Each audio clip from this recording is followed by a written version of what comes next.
Now, Brian, and you mentioned this at the outset, how important is it from the point of view of the state and its potential liabilities that Mr. Justice Moriarty holds back from describing the handling of all this as corrupt?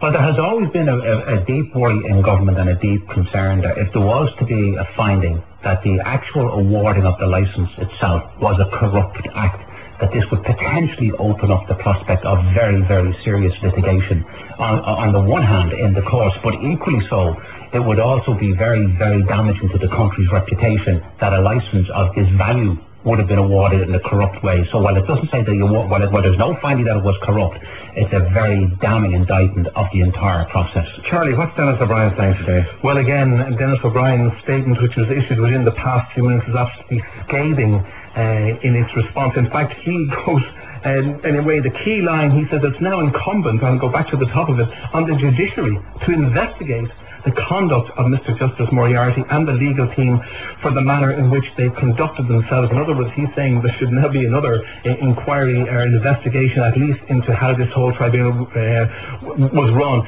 He says, my initial reaction to the report today is that it was fundamentally flawed for the simple reason that it is based on the opinions and theories of Mr. Justice Michael Moriarty and his legal team. He said it is extremely disturbing that the chairman of this tribunal would choose to ignore the sworn evidence of the Department of Communications, Department of Finance, 17 civil servants, 5 government ministers, 2 barristers to the Attorney General's office, and 1 former Taoiseach and 1 senior counsel to the state.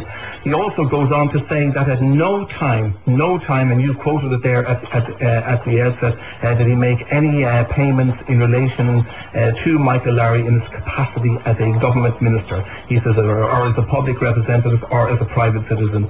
He said it is worth noting that the chairman of the tribunal, a High Court judge of many years, admitted last year that he made two not insignificant errors, both of which had been used to substantiate false theories. I believe it is unprecedented in the history of this country that a High Court judge would make such fundamental errors which went to the heart of the credibility and the integrity of the tribunal process. So in other words, both Michael Lowry and today Denis O'Brien have hit back in the hardest way possible, and both say that they will be issuing further statements and talking. And he says again, it's worth underlining this because I may have put an unfair emphasis on one part of it earlier. He says, I never made any payment to Michael Lowry in his capacity as a government minister, as a public representative, or as a private citizen. So he's basically saying he gave Michael Lowry nothing. Absolutely, he was absolutely categoric in that. Okay, Brian, the judge, I think, in his findings has hit out, I think, particularly at Mr. O'Brien in regard to spinning. Exactly. There's a section of this report, Sean, again in chapter 60, where Mr. Justice Moriarty says, he acknowledges that the tribunal has been protracted and costly, and substantially on account of the willful concealment of material evidence that has occurred, as set forth in many of the chapters throughout both parts of this report. It has acknowledged error where made and accepts just comment and criticisms, but certain excesses of spinning are common, palpably orchestrated by affected persons, primarily Mr. Denis O'Brien, scarcely serve any cause of objective comment. Right, and he has actually some other descriptions which are rather withering as well. He does indeed. He relates actually an instance where this relates to actually a legal action in Britain. He says, still less is this so by way of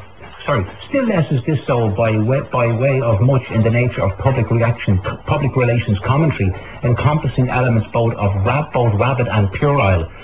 Such strategies turgidly replicated in amplified form, similar invective deployed in aid of a major litigation brought by Mr. O'Brien's Caribbean Company against their principal local competitors, scathingly addressed in the High Court of England and Wales Chancery Division in the course of a lengthy judgment by Mr. Justice Paul Morgan on the 15th and the 23rd of April last year, dismissing all but a nominal £2 sterling portion of all the claims brought, initially said to be for 300 million sterling. Okay, Charlie, the other person who's been giving some reaction this lunchtime is Ben Dunn, because again we heard how he stood to gain if Michael Lowry had succeeded in certain interventions, that the value of his investment in an office block would have been doubled. Yeah, I spoke to Ben Dunn a short time ago. He's out of the country as well, but he said that the tribunal never acted upon a medical report which was there, he said, which would have said that he was unbalanced and unwell during the 1990s. Mr. Dunn said that the report stated that this medical report, which was there, which is available to the tribunal, was stated that he was using mind-altering substances which affected his memory and behaviour, and that Mr. Dunn says that they never spoke to his medical team or to his psychiatrist.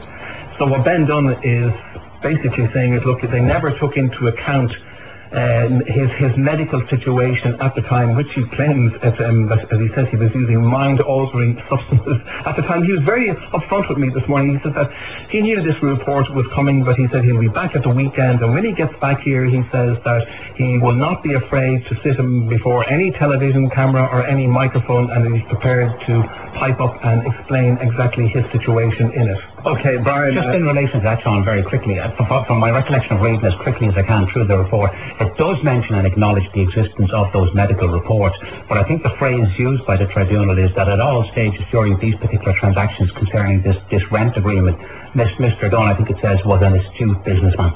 Right. Brian, the other thing, talking about payments, again, I think there's some context provided about Dennis O'Brien's approach to Fine Gael when they came into power, that he was supportive of various fundraising efforts by the party. And of course, there was, and again, this has got quite an airing down the years, an infamous payment was about $50,000.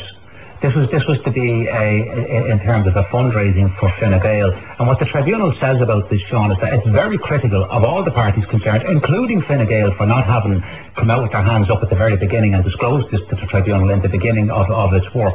But basically it says that this payment, it purported to be made by a company called Telenor, an overseas telephone company. But in actual fact it was made through Telenor on behalf of ESAT Digifone, Dennis O'Brien's company, and it was done through the late David Austin, who was involved in Fine Gael fundraising. And it is very, very critical of the fact that the party did not disclose this to the tribunal. Didn't that money get sent back at the check? Eventually, at the end, it wasn't taken. Judge John Bruton refused to accept the money. Okay, Brian, a darling of our political star, Charlie Bird, our chief news correspondent. Thank you, Lee, for those summaries and reports. The report, as I say, the Moriarty Tribunal report, some 2,000 pages. We just got first sight of it at 11 o'clock this morning, no doubt.